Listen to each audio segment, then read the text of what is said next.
Happy Monday everyone! Kumusta tayo dyan? Meron ako short exhortation sa inyo to start your week. Alam niyo po, stepping into the unknown ay napakahirap. Laging may takot, alam niyo, may anxiety, may fear, may uncertainties. Why don't you do this? When you step into the unknown, why don't you trust to a known God? Ibig sabihin, kung kilala mo ang Diyos mo, kahit ano pang uncertainties ang dala ng Lunes na to, ano pang uncertainties ang dala ng week na to, nandiyan si Lord para gabayan tayo. Sabi nga sa Proverbs 3:5-6, trust in the Lord with all your heart and lean not on your own understanding. And in all your ways, i-acknowledge daw natin siya and He will make our path straight.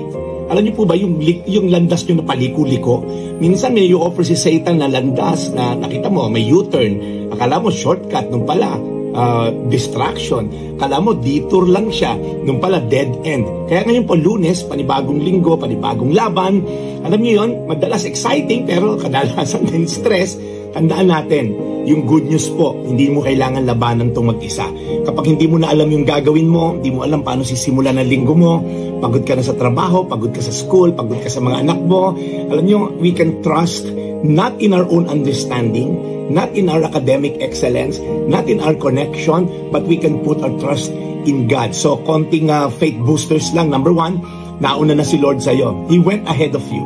Remember, sinabi sa Deuteronomy 31, si Lord po nauna na. The battle is not ours. He went ahead of us. We're marching not towards victory, but from the standpoint of victory. So, nauna na si Lord sa mga problema mo. Hanggang pangalawa, hindi mo naman kailangan isolve lahat ngayong Lunes. Minsan si Lord bits and pieces. And then yung solusyon nasa Friday.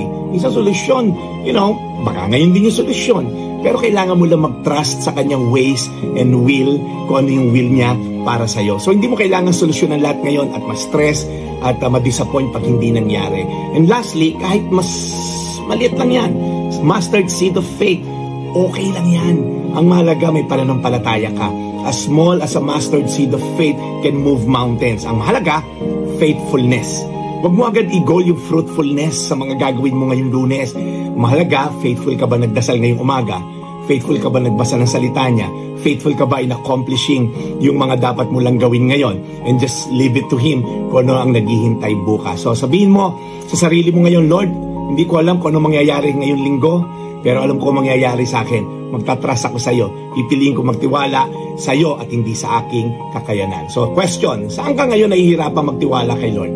Saang area ng buhay mo ikaw nahihirapan? Ano ang hakbang na pwede mong gawin para i-choose mo na siya ang sundin mo kaysa matakot? Corrie ten Boom, isang Holocaust survivor, sabi niya, never be afraid to trust an unknown future to a known God. Kilalang ba ang Diyos mo? Then okay na tayo. Dasal tayo, Lord. Lunes ngayon, simula ng kiyera namin, simula ng pakikibaka, emosyonal, physical, relational, financial, pero Lord, more than anything, yung battle namin spiritual.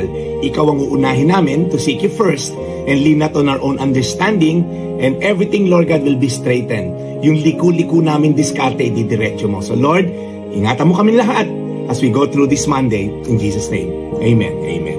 God bless you. This is Pastor Jeff, your daily dose of inspiration.